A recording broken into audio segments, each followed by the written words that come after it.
Welcome on in, everybody, to another episode here of the solo hardcore group Iron Man, team size 4. So, without further ado, I would like to recap some of the recent God Wars achievements.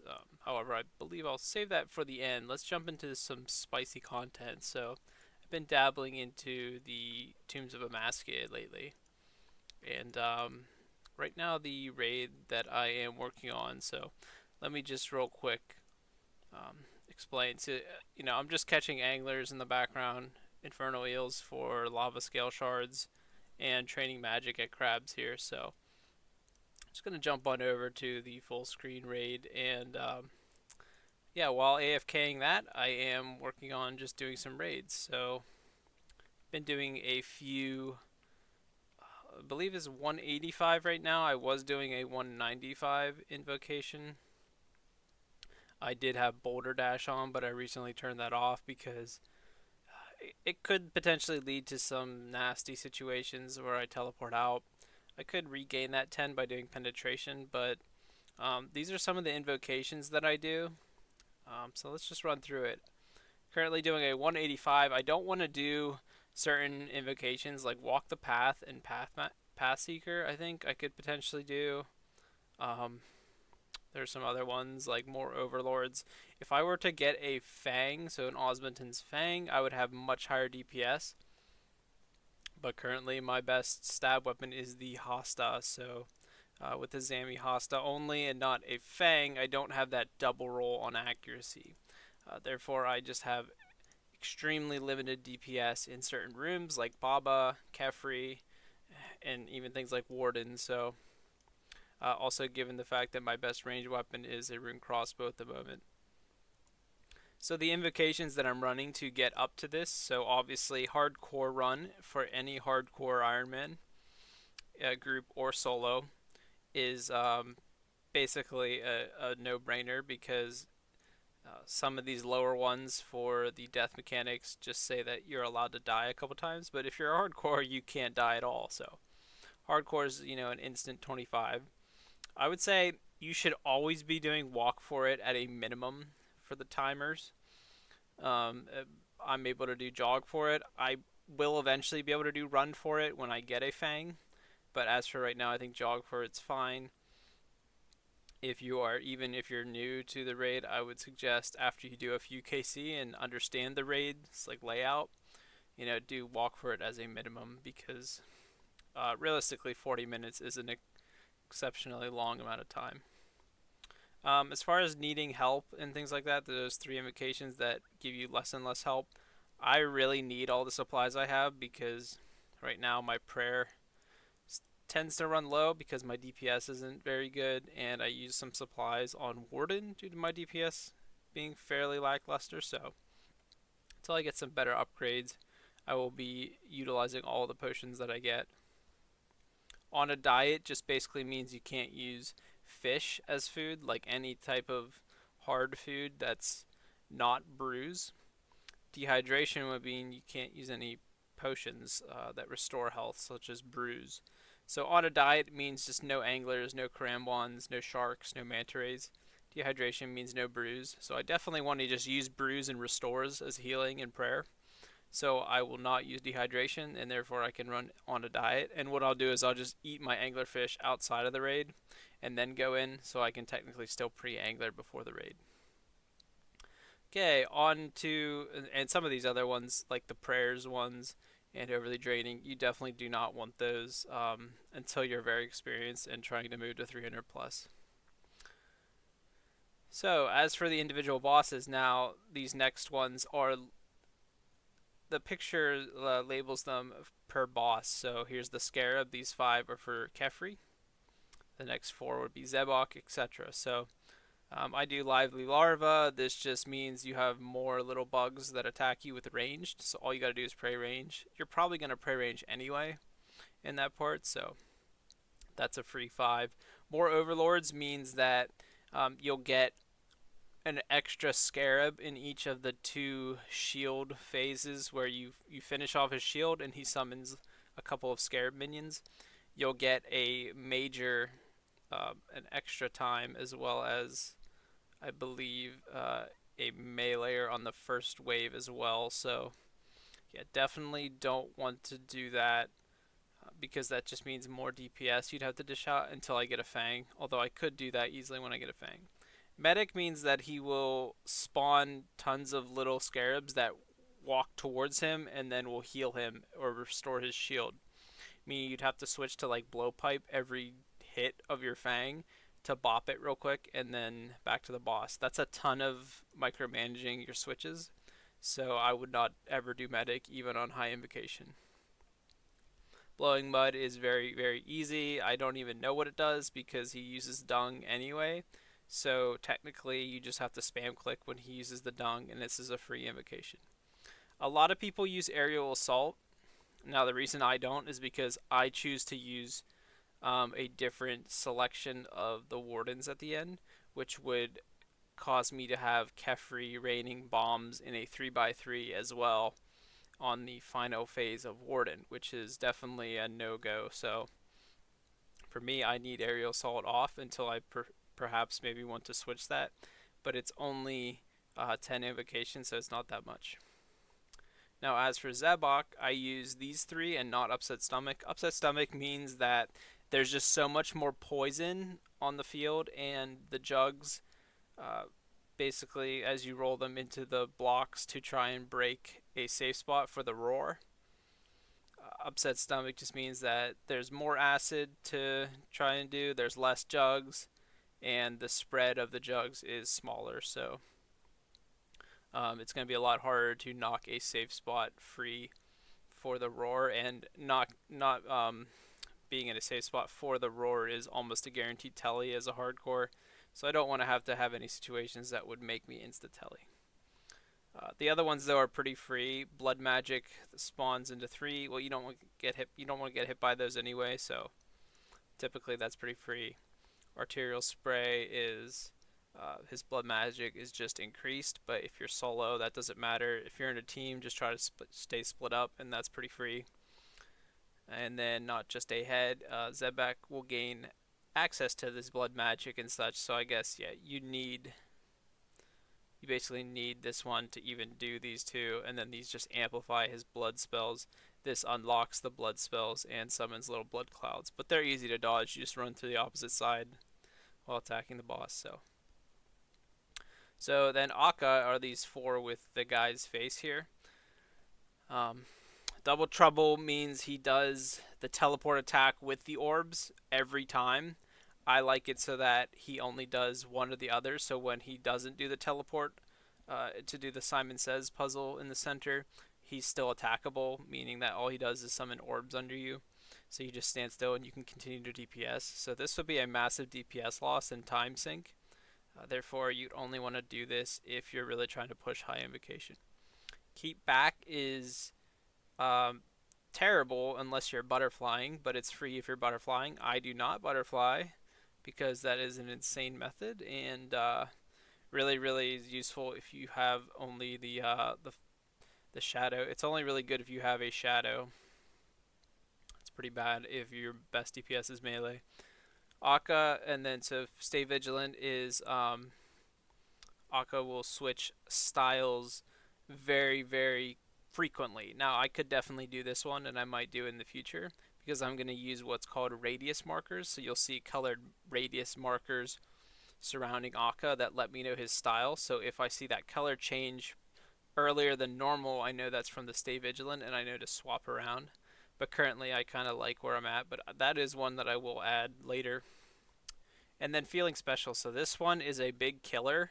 However, it speeds up the raid actually, because the detonations of Akka's special, where he teleports and does a Simon Says memory effect, it goes much, much more rapidly. So they're 2 ticks apart as opposed to like 5 ticks or something apart. So actually, it's easy as long as you just know to go.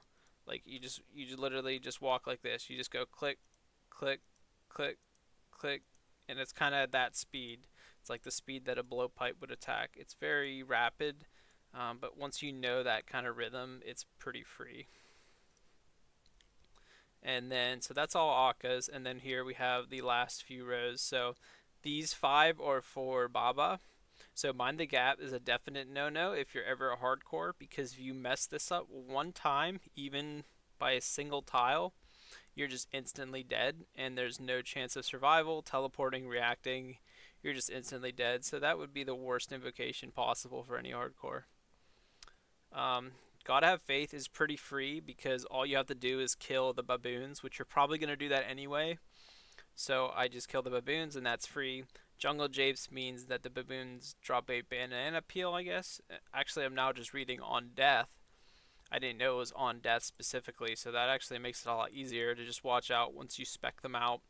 Then there's a banana peel there, and you can actually mark these with Mark Object, um, the Mark Object plugin, and they're actually highlighted. Then just don't step on them. They are pretty dangerous, but that's pretty free 5 invocation.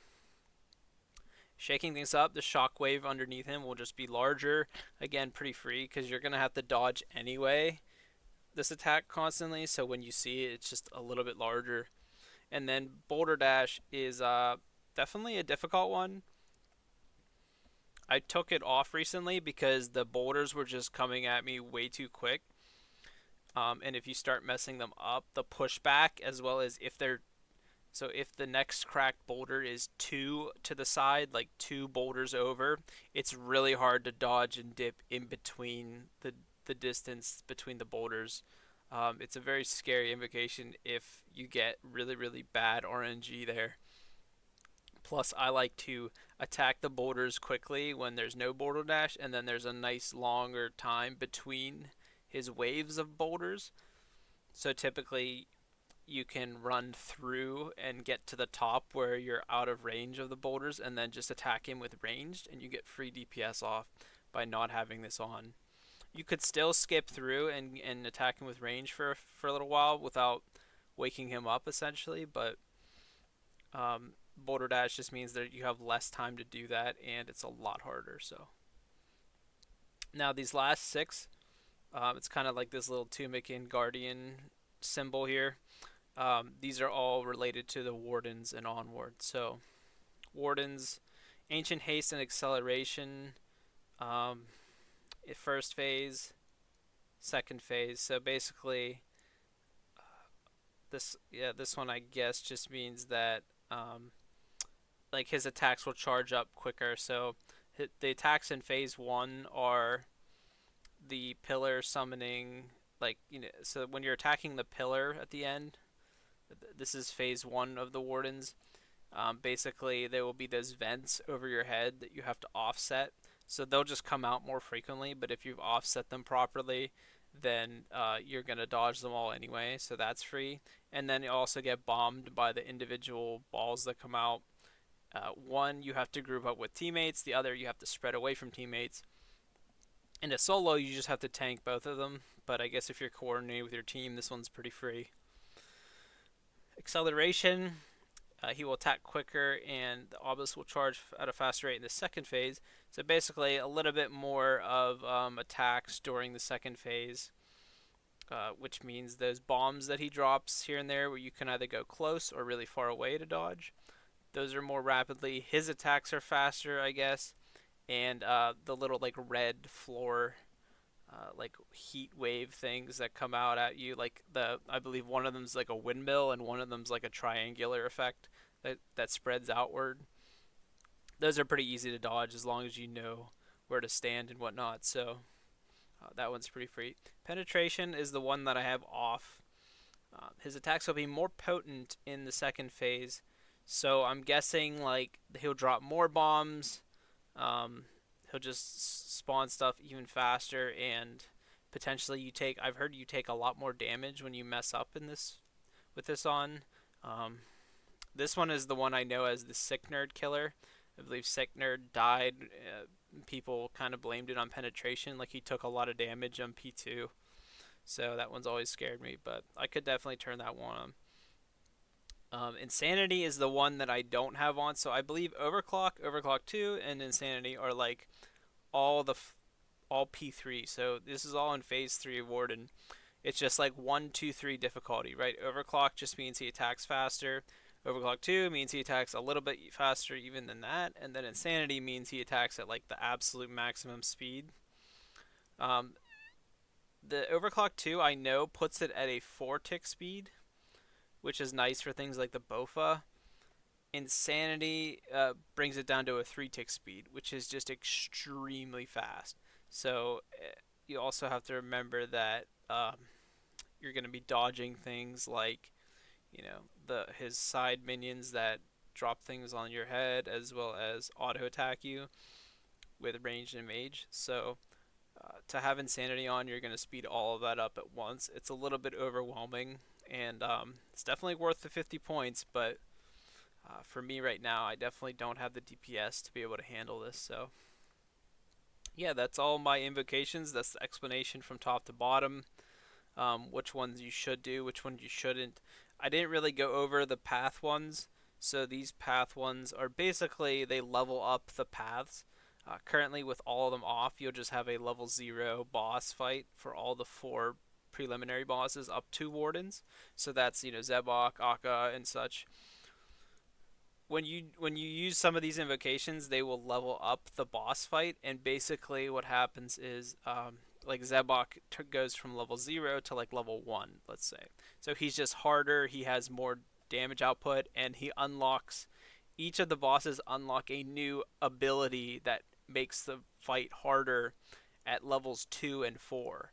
So leveling up not only gives them more health and damage, but it also unlocks new like difficulty in their abilities and special attacks at levels 2 and 4. So leveling them up to like 2 or 4 or higher is extremely difficult. So you only want to mess with these if you really know what you're doing. Walk the Path is definitely the best bang for your buck because it's 50 raid level, and it only levels up one. It only levels up other paths. It, I believe once every time you complete a path effectively. So you can kind of choose which ones you do in the order that you do them, and which ones will be higher level. So like if you start off with Zebok, then you're guaranteed to only have a level 0 Zebok. That's kind of what walk the path means. And then all the 3 that you haven't done yet will go to level 1. So then you can choose another boss that you want to only do before it hits level 2 and unlocks that new ability. So then after that, then the remaining 2 will be level 2. So you will have to deal with um, the level 2 special attack upgrade that they gain access to for the final 2, and then but you'll at least be able to choose which of them that you'll at least be able to choose which of them that you don't have to deal with at level 4 or 3 yet. And this one actually works well in conjunction with Path Seeker. Path Seeker just levels up every room by 1 when you start. So instead of starting at 0 and then you have to do one at 0, 1, 2, and 3, you would just start at 1, so you do a room at 1, 2, 3, and then 4. I've seen people do these in conjunction because what it lets you do is at the end you basically can choose to do Akka or Baba 3rd and 4th, and based on those 2, you can choose which one that you do at level 4 or not versus level 3. So level 4 again would unlock a level 4 ability, whereas level 3 in the boss room does not unlock any new ability. So Akka's is probably more difficult at level 4 because he's going to unlock like a lot more attacks for the memory thing, and if you're doing feeling special, that's even more difficult. Because of these, you're able to kind of choose which way you do them and level up the boss rooms. So that's kind of an overview. Obviously, there's more details to it, and we'll have to get into more detail later on, maybe in a different video. But I'm actually going to just send a raid here. So I typically will take, I'll just eat my anglerfish now because I have to before I walk in the raid. And then I'll take about 4 brews, 4 restores. That's plenty of prayer. I could even get away with 3 restores and then take 5 brews, but I've noticed that I don't really even need all these brews. 4 is typically enough. and then you want a super combat and a range pot typically, just to make sure you have enough potion boosts to get through the raid. So the way I do this Zebok starting room is that you actually want to Google and look up on YouTube. It's called the 32-second Zebok, or 32-second, what's it called? Path of Krondis. If you just look up 32-second Krondis, then you'll probably find it. It tells you to just pick up the vial, walk to that tile, and then from there it's just literally delivering water twice. And you should have, okay, sorry, it's 34-second. So look up 34-second Zebok. And it's pretty much guaranteed that you'll always do that starting room in 34 seconds. Now that typically only works if you're doing solo. So remember that if you are in a group, it will probably still be around a minute to do that room. So anyway, yeah, on to Zebok. So basically he just attacks you with ranged and mage. So these things flying above my head, it's either a jug of water that releases a red mage ball, or a brick that breaks up the black rock, and it will be a ranged attack. So you just want to switch between mage and range and attack the boss. Now I dropped some brews on the floor. I'll actually just hide those because that lets me unequip things like my Serp Helm, which gives me negative range bonus, and my boots and defender. I don't bring switches for these because it takes up too many spaces. But what I can do is I can drop some of my resources in this room, and then that lets me unequip those items. So here I'm going to have to push the jug and then click it quickly to attack it, and then I'm going to run away from these blood spawns and then duck behind this safe spot. So pretty much when he summons a bunch of poison on the field, you need to locate the black boulders that are on the ground, and these will be your safe spots. So basically what you have to do is you have to roll. Now they will always be poisoned behind them, meaning there will always be dangerous poison tiles behind them.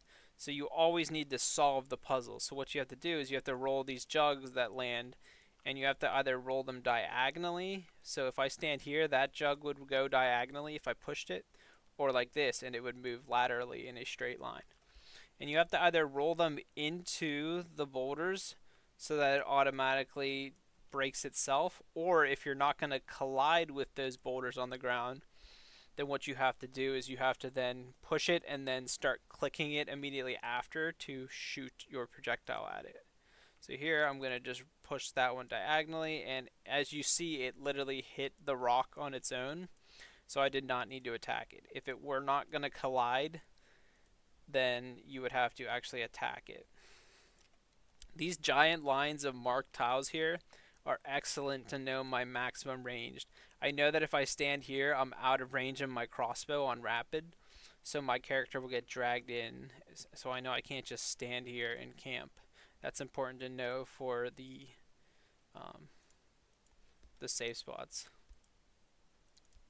Gotta watch out that I don't take too much damage here. So if you miss any prayers overhead here, this is the enrage phase at the end, where he just starts attacking super fast. You really have to watch out with your overheads here. Always watch out for these blood spawns. Basically just go to the opposite side of the room from where they spawned, and then when they get kind of close, then you just kind of want to dip down, not running directly through them, and then run to the other side of the room. Definitely getting a lot of ruby procs right now, making this kind of difficult.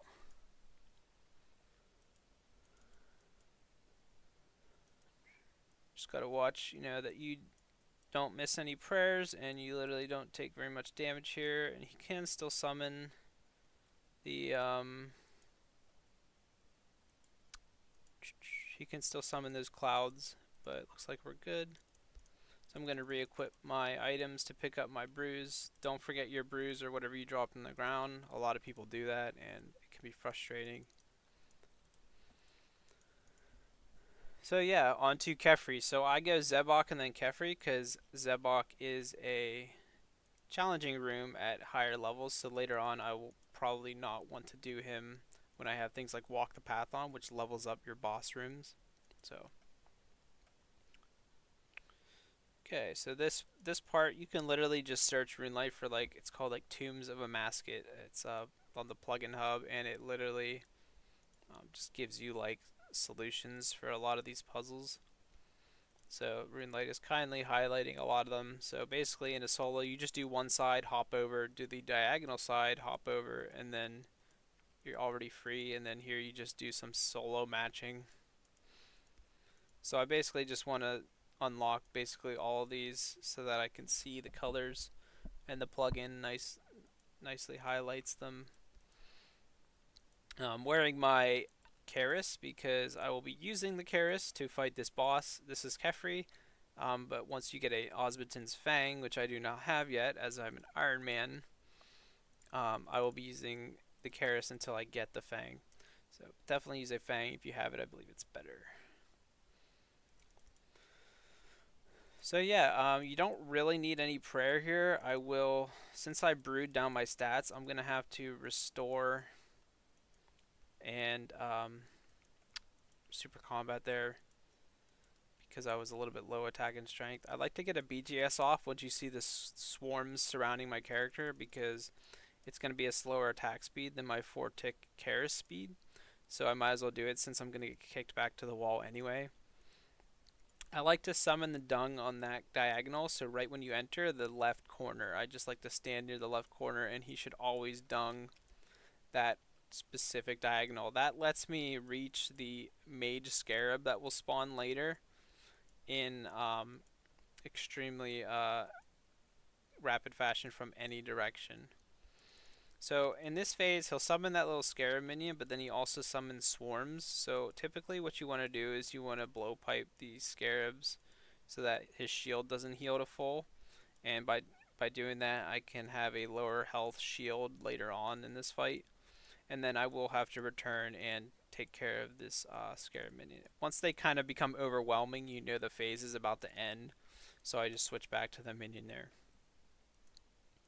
Now, again, he always lobs a bomb in the air. Because I don't have aerial assault, I don't have to move very much and panic a lot, so I kind of just chill out in this room. Once the shield reaches 0 again, he's going to summon another wave of minions. So you definitely want to target the blue one in the corner. See, he's summoning these little red piles of scarabs around him. If he makes a full ring around himself, he will summon a very powerful mage attack.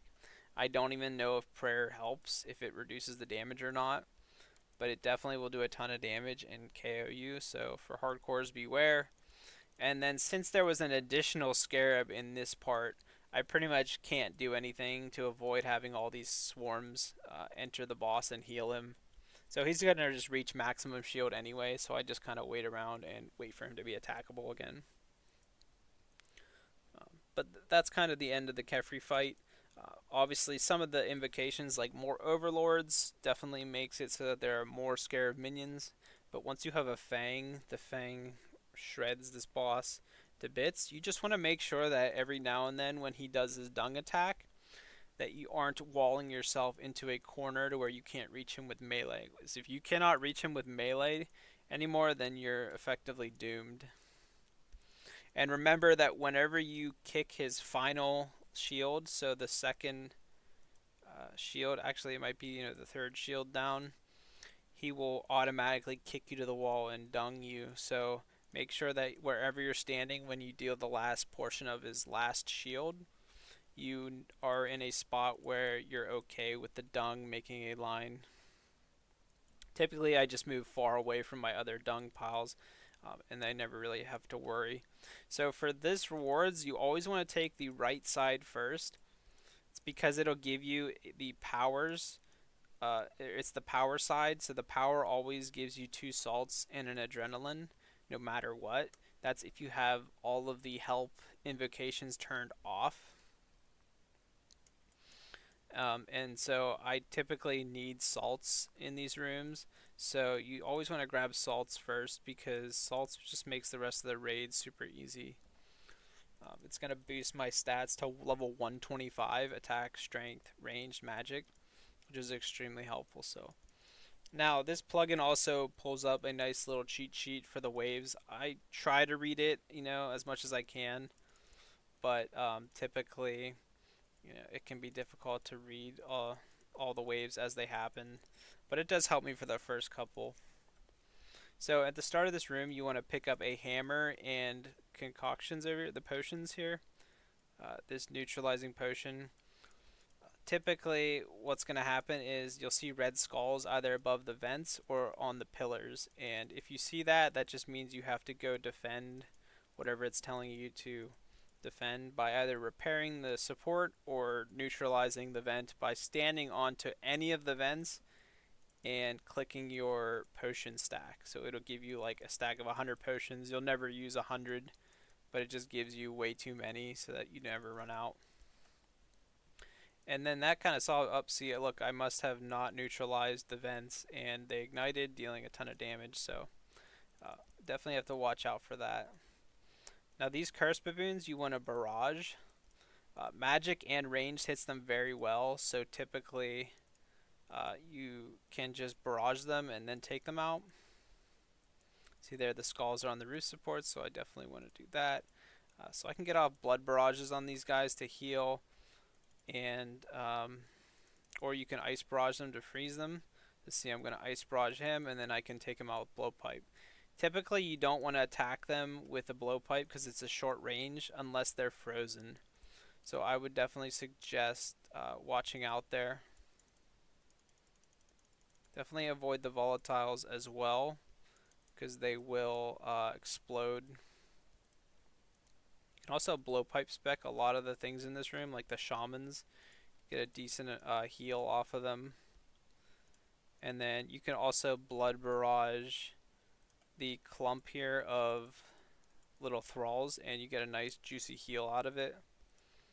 Make sure you're neutralizing threats. And the nice thing is some of those minions attacking me are the red ones, and they are weak to magic, so they just get barraged as well with the clump.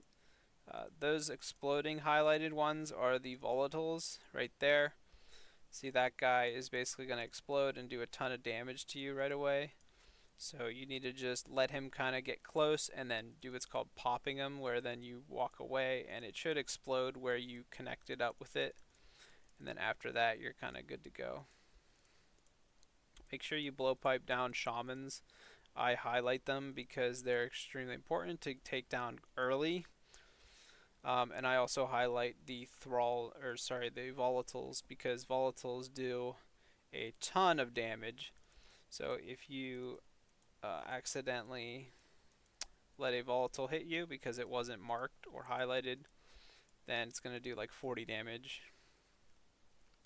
Okay, that's kind of the room. Just want to clean it up and move on here. So I like to brew up a ton. If you're salted, then the way the room works is, or the way the raid works is, the salt will naturally boost your stats back up, so you don't really even need to restore back up. You just need to drink brews whenever you're salted, and it will automatically heal you back up. So Baba, he's basically just weak to stab. I like in this room to put my quick praise on protect melee and piety, because I will do a lot of prayer conservation here by flicking. You pretty much just want to attack him with your stab weapon and then run around the room slightly. Just be cautious of his giant boulder attack, which he just used right there, and the giant dark spots underneath you if you ever see or use those. I actually am supposed to see another baboon, but apparently it's not in the room. So typically he'll summon 2 of those baboons. So as soon as he does, I would immediately just pull out your DDS and take them out. When he lobs that boulder at you, you just need to make sure that you are touching one of the boulders on the ground that has a health bar above it. In a team raid, it's going to work a little bit different, but for the most part, you just need to make sure you're near it. So after you kill the cracked boulders with range, you will always max hit on them. So I would recommend turning on your best offensive prayer and your range gear. You don't need all of your range gear swaps. It's typically just your weapon and like an anguish for percent damage will be optimal. And then after you've killed like a couple, you can try to look for a window where if you hit one really early after it was summoned, you could do what's called skipping, and you actually run through the entire cascade of boulders to the top to where you can range him in this corner without waking him out of his trance. If you attack him with melee, he will immediately end the boulder special attack. So I like to just range him in the corner with anything, and you get some free damage off. Again, just make sure that you're constantly moving in this fight because um, anytime he summons dark spots underneath you, they're going to implode for a ton of damage. So you definitely want to just be ready to catch that whenever it happens and then try to skip through boulders on his boulder attack. And then when he throws the little rock at you, just make sure you're next to one of the giant rocks that has fallen from the sky in a previous moment. So typically, uh, I'll try to show whenever those fall from the sky actually, if I can. But yeah, then you just want to attack him and then put your melee gear back on. When he automatically stops throwing the boulders, put your melee gear back on because it'll be better DPS than range. See, here's where the boulders are falling from the ceiling. So one's going to fall directly onto your head, and then the others will spawn on the other two spots that fell around the room.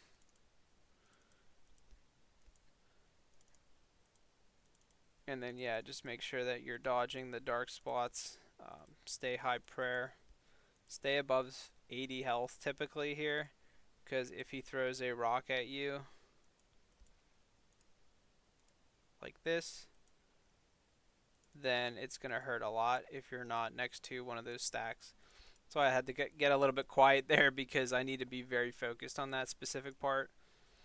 You can easily die there for sure. So in between rooms, like in between Akka and Baba and such, I'll just drink a brew to 115 because my salt's just naturally going to restore my stats. So it's just like free healing above my max HP effectively. So to do the Akka puzzle, so you want to pick up your pickaxe and then while you're solving it, just switch into your mage gear for free because when you start Akka, he's going to be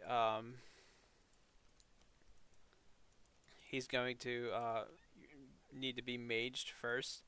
And then once you set up the light puzzle, you pretty much just want to click the thing in the center. These three tiles are one space away from the center thing.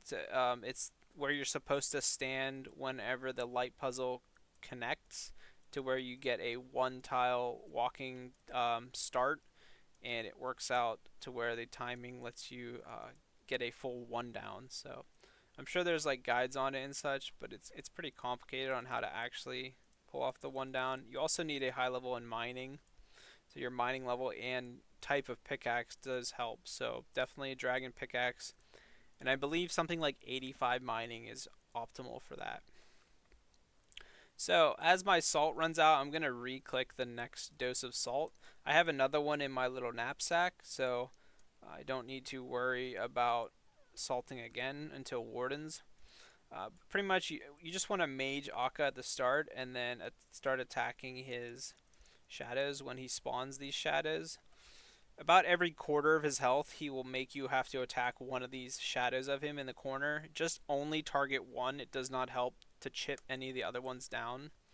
And then once it's defeated, you go back to attacking him with whatever style he's weak to. So as you can see, this radius marker tags him to be red, which means he's melee.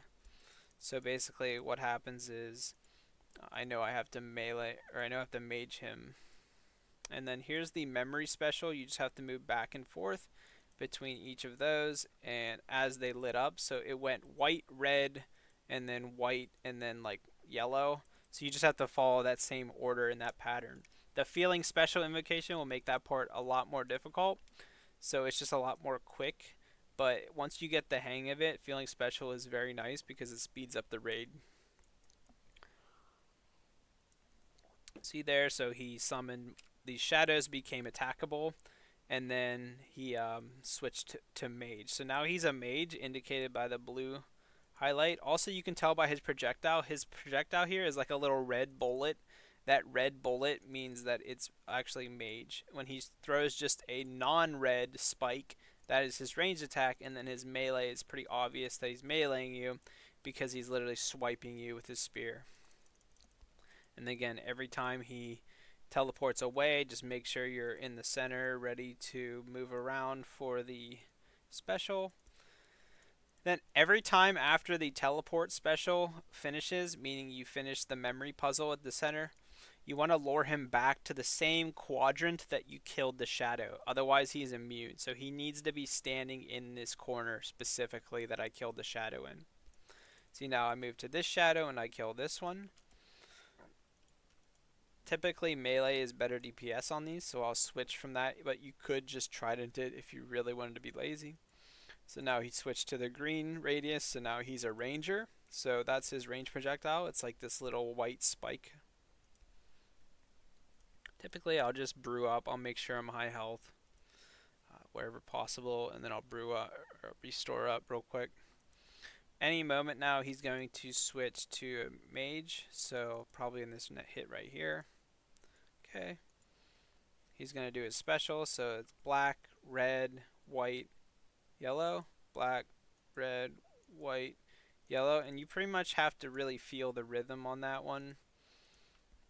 If you have the feeling special invocation on, it's really just too fast for you to even comprehend. So if you don't already know how quickly to move and aren't ready with the order, you're going to get hit by all of it. You need to really just understand and feel the rapid speed at which they come out.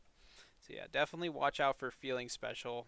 That's one of the invocations that I do, but it's not one that everyone needs to do. Then just keep attacking him with whatever style he's weak to. Currently he is a melee, so he's only attackable by mage.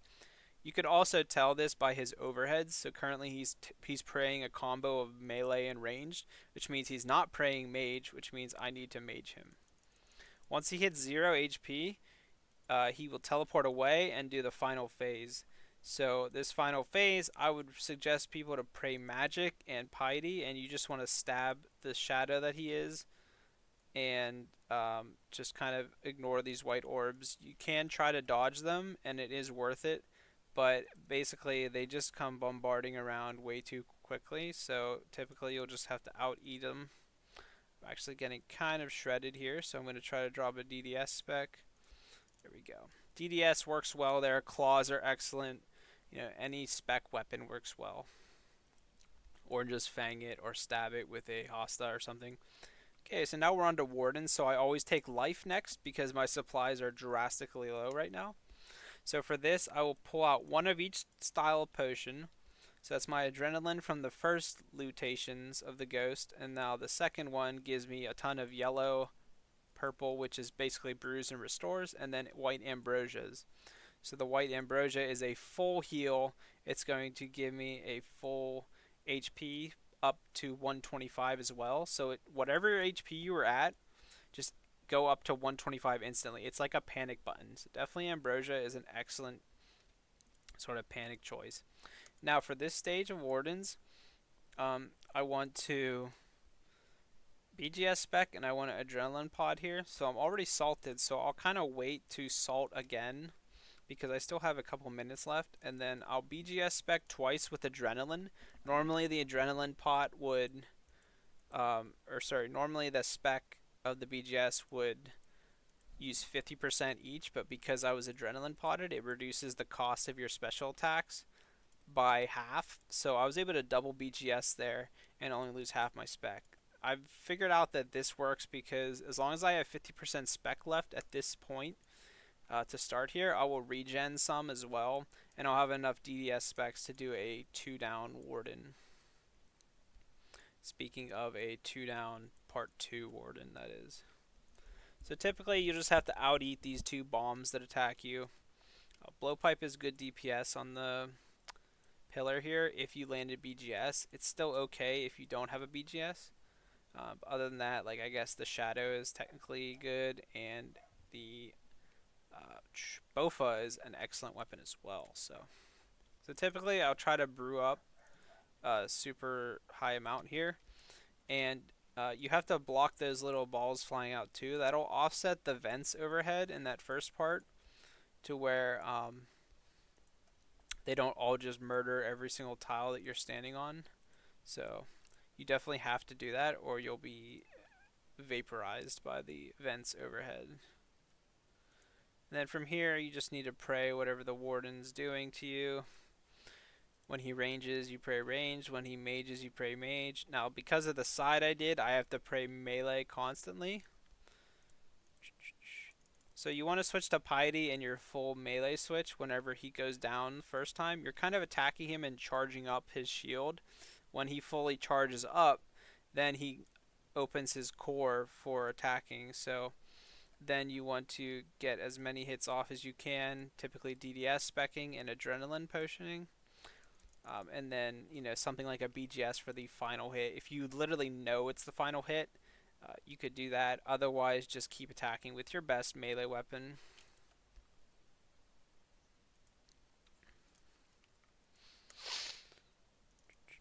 Okay, so he's summoning windmills, so I basically just need to dodge back and forth.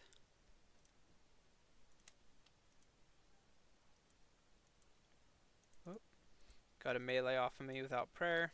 That's fine.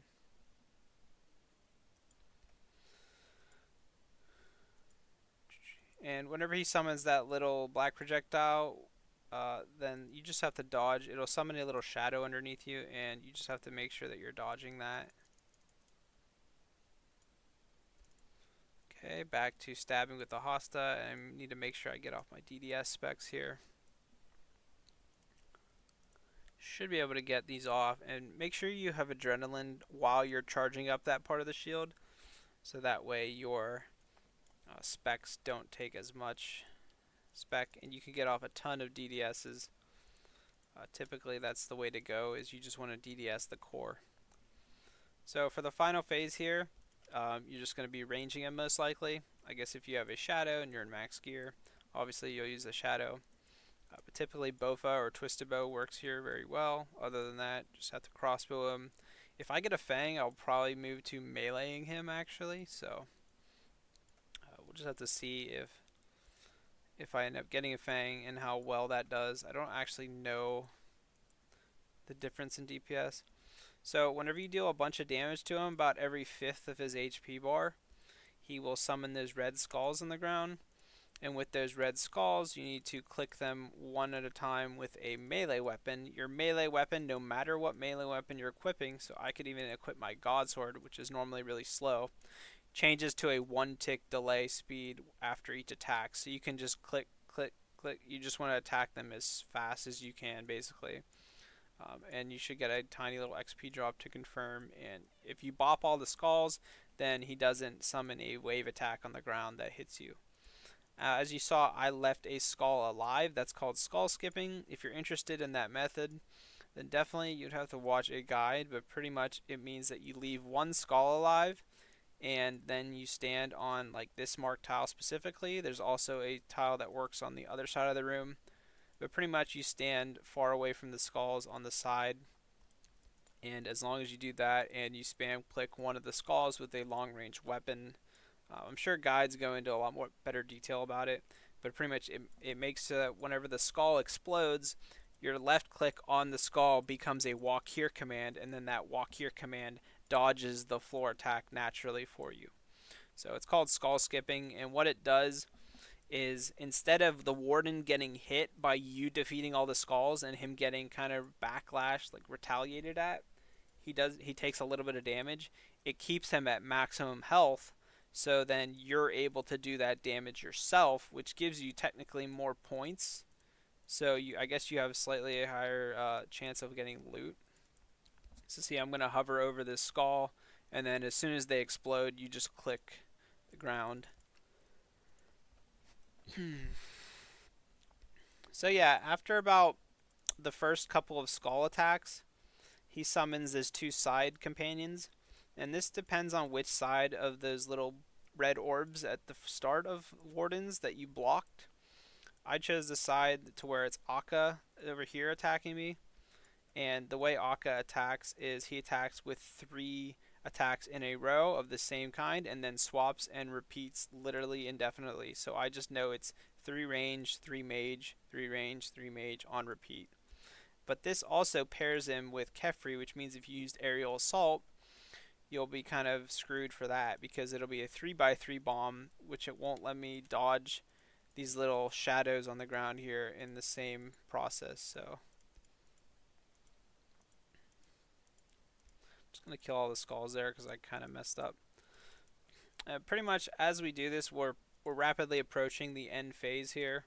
So I will get a little bit quieter as I have to superbly concentrate. So we'll be going into the final phase here. So just heads up, once he hits about 80 health left, which I'm about to hit, then it goes into the enrage phase. So good luck me. You still have to dodge everything on the ground, but now every tile just randomly forms little mini explosions that you have to step away from. So just always find a nice, clear, empty tile to move to, and then try to attack the warden. If your attack goes off, great. If it doesn't matter. Just continuously move to a new, fresh tile because no matter what happens, you're always going to be constantly moving to a new one that is about to explode. So it's like people have said before, don't ever trade hits here. It's never okay to just bolt and accept that the shadow underneath you is going to explode. Just make sure that you're always dodging and don't ever give up a hit to get hit. It's never worth the trade. You'll end up just having to heal way too much and you'll run out of supplies. Whereas you see now, I basically haven't gotten hit a single time by anything. So I'm kind of just chilling on like full HP and casually bolting whenever it allows me to. And that's going to complete the boss fairly nicely. So again, remember you have your ambrosias. And there you go. Easy raid. So, I did a 185. I have a 2.29% chance of unique. I was still alting on the side there that entire time. I was fishing anglers, fishing infernal eels. So let's see if we get a purple. We're going to zoom way in here. Let's switch back to the full screen. And we're going to actually, I like to do this. I've seen a lot of streamers do this, is you face the entrance, and whenever I click on the map up towards the chest, you'll just see a glowing flame here. So if it's purple, it's purple. If it's white, then you didn't get anything. But let's see what we get here. Is it going to be a purple for the video? Oh, man, I really, really was hoping. It's basically, if it's white, you just go search your key. No loot for me, but you still get some basic loot. 8 Rander Seeds and 400 souls. Like, that's pretty good loot. Like, for an Iron Man, those soul runes go a long way in terms of charges for things like your shadow or, like, blood spells. And then 8 Rander Seeds is a lot of prayer. You'll also get things like Snapdragons, Torsals, Toad Flax Seeds. Excellent for farming. It gives you a ton of useful potions. And then it's just the other casual loot. It's okay. Like, the runes are good. But other than that, you'll get some kind of junk. Like, I got emeralds or something. So the emeralds and sapphires are kind of junk. But yeah, that's Tombs of Amascut. Currently, I am trying to just farm this invocation level. Like I said, I could maybe throw on a couple different ones. But if you look in the summary here, so what you'll see here is you'll see a bunch of numbers, right? And you're like, okay, it's pretty overwhelming. What does this mean? But really, all you got to look at is right here what I'm circling. 74% additional hit points, defense, accuracy, damage. So basically what that means is the raid is just 74% like harder in all aspects, right? Things are harder to hit, so my accuracy is lower because of their defense increase, and things have more health. So even though I am hitting, I have to chug through that much more health. Now, if I go to my invocations, and so that's for a 185. If let's say I throw in Walk the Path, which increases by 50. Now I'm at 235. Going to the summary, that went up to 94. So that's a 20% health, defense, and they do more damage to me increase from just 50 raid levels. So yeah, you could do like 200s, 230s. Like, I could do this, but I'm adding so much more defense and health, and my weapons is like a rune crossbow and a Zami Hasta. So I don't have the best DPS, especially in terms of ranged and melee. So I will be turning off those types of invocations, keep my raid level low to where it's like I still have a good chance of getting loot here. You still get a nice chance of loot for going above 150. The baseline though is, let me see if I can show rewards here. There we go. So these are the thresholds right here, this blue bar. You definitely need to hit this first threshold here, okay? That first line, if you don't have it lit up to 150 or higher, you definitely need to do that. Then the middle tier, I've found that from this 150 onward, you effectively, it doesn't change at all. Like, 290 is the same as 300, um, compared to how 300 is to 310, meaning that basically just every 5 or 10 raid level extra is just extra percent to get rewards. But if you were below 150, then you have a very, very low chance of getting anything. And these items will become grayed out actually. So if I show you here, if I turn some of these off, there, see, I dropped below, and now some of these items are grayed out. That's mostly the Shadow and Missouri, so that's really, really important to understand. As soon as I turn on those invocations again, then they become outlined in that gold outline there. Basically, you need to have those outlined in gold to basically be eligible for them. These three down below are basically just cosmetics. So unless you're interested in doing like 400 plus invocations, then you don't need to worry about these. But yeah, kind of going to be wrapping up here. I literally did that raid live as I talked through it. There was actually a point in the start at Zebok where I took one hit off prayer because I'm busy talking and not paying attention to the raid, and I took like a 30 or something and dropped low to where then I had to finish the rest of that at like 35 or 40 HP. It was like a little bit sketchy. I think my Ruby bolts also kept proccing, which lowered my health further and further because they do self damage to myself. But other than that, I mean, as a hardcore, this raid is fairly safe. You just need to watch once you're going above 150 too far. Because remember, in the summary here, it's not only buffing their health and defense, making them harder to kill, and it's a longer raid, but it's buffing their accuracy and damage outputs. So more chance that they're going to attack you through your defenses, like my Bando's armor. Also, just higher damage output. So, like, instead of Zebok hitting me for like a 26 there or whatever he hit me for, he would probably hit me for like a 30, which just means I have less health and more chance to die. Um, I actually had a scary moment where I actually had to escape crystal out. So I had my escape crystal on. It's currently set to 6 seconds of inactivity. I probably should have that lower. I probably should put this at 5. It's never actually telling me out yet accidentally, so I actually will lower that to 5, see if that does it. If I ever get tellied out accidentally because I don't click in my client long enough because I'm again fishing on other accounts and such, then then I'll re-increase it to 6. But 6 worked. Maybe 5 will still work. I know some people will do it down to like 3 seconds of inactivity. So if I were to DC or something, then it should save me. Um, but yeah, I think logging out in the raid as a hardcore is an instant death. I've been told it works that way in TOB as well. Basically, I have to lose one inventory spot to have this as like a safety measure. It's also my way to tell you out. I literally got hit down to 1 HP. So I was doing Zebok and he did his waves attack where the waves come from the side of the room and you have to fit through the small opening, three sets of waves in a row.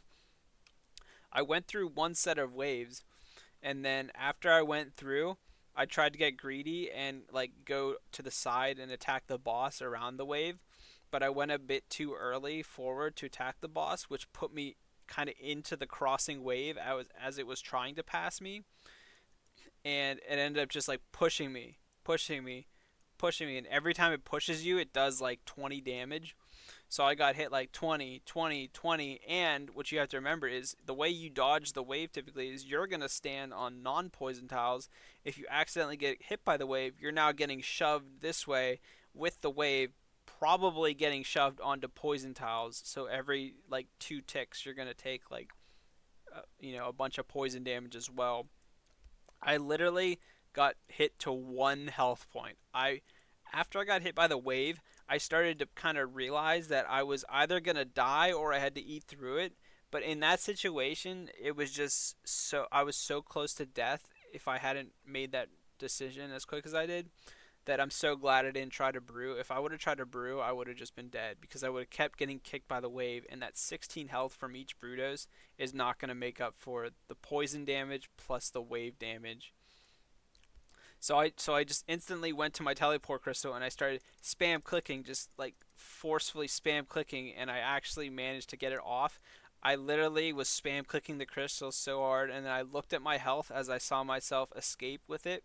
I had 1 HP on my orb, and it was a green health orb, so I was poisoned as well, meaning that that poison tick could have happened at any moment just prior, or potentially I was worried about even after I tellied.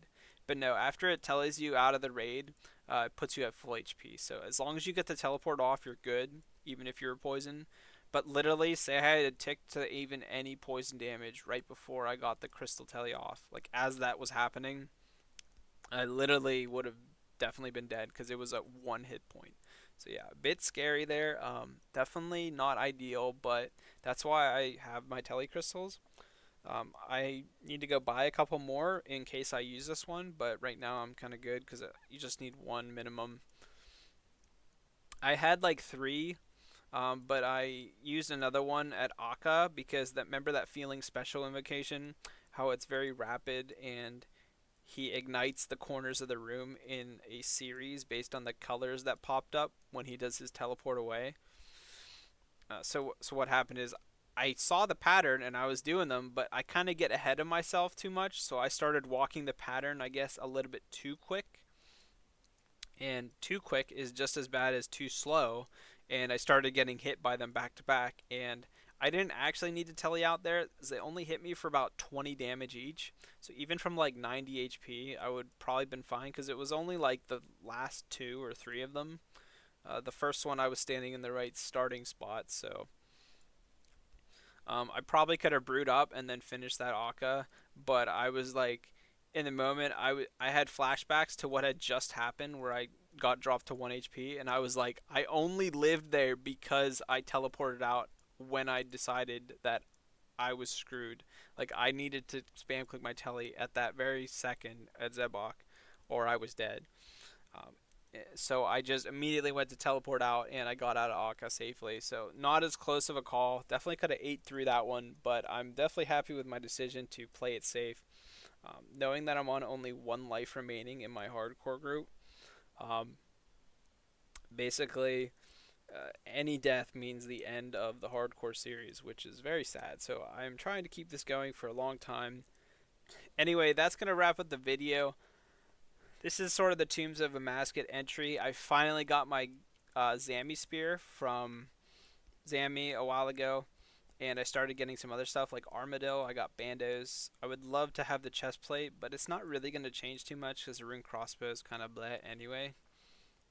You know, I'm using Serp because it prevents poison. The funny thing is, you're like, how would you get poisoned if you had a Serp? I take it off for that Zebok room because it's -5 ranged attack. So actually, funny enough, that may have been the reason I died, is because I refused to just equip my Serp and stay unpoisoned. But anyway, thanks everybody for tuning in. We will definitely be sending a lot of raids until I get a Fang. I would love a Fang and a Light Bear because they're the most common items. After I get those two items, I will probably move on to Chambers of Zarek because I really need these prayers. I need Preserve, which will happen quickly, but I also need Rigor and Augury. Augury's not that crazy good, but Rigor is insanely important. Even with this crossbow, Rigor will help a lot because I have a blowpipe also that I DPS a lot of rooms with, like the Pillar at Wardens as well as Akka. So, and definitely like crossbowing anywhere as well. Rigor is an insane upgrade, so um, yeah, those are kind of the plans for raiding. Real quick before I end it, I do want to show the group storage.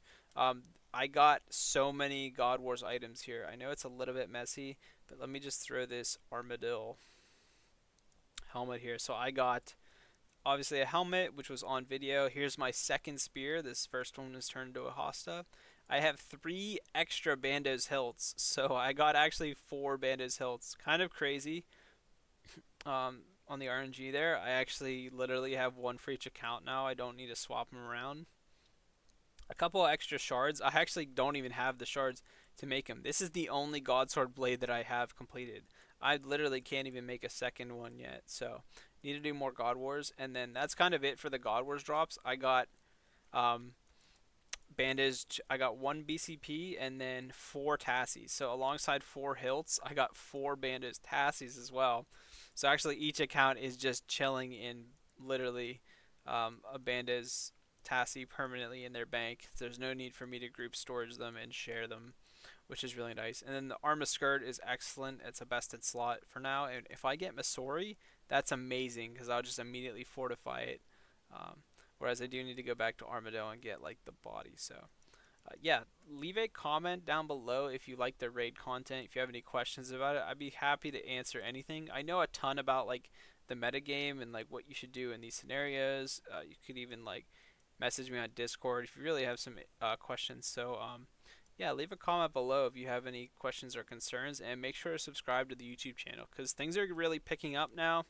And yeah, we're doing a lot of raids. I will be casually commentating a raid here and there even after my initial video. So because as I do this content for weeks to come, I'm gonna have to find something to upload a video for. So yeah, gonna be ending this video now officially. Thanks for sticking around through all of it if you did, and I will catch you guys on the next one.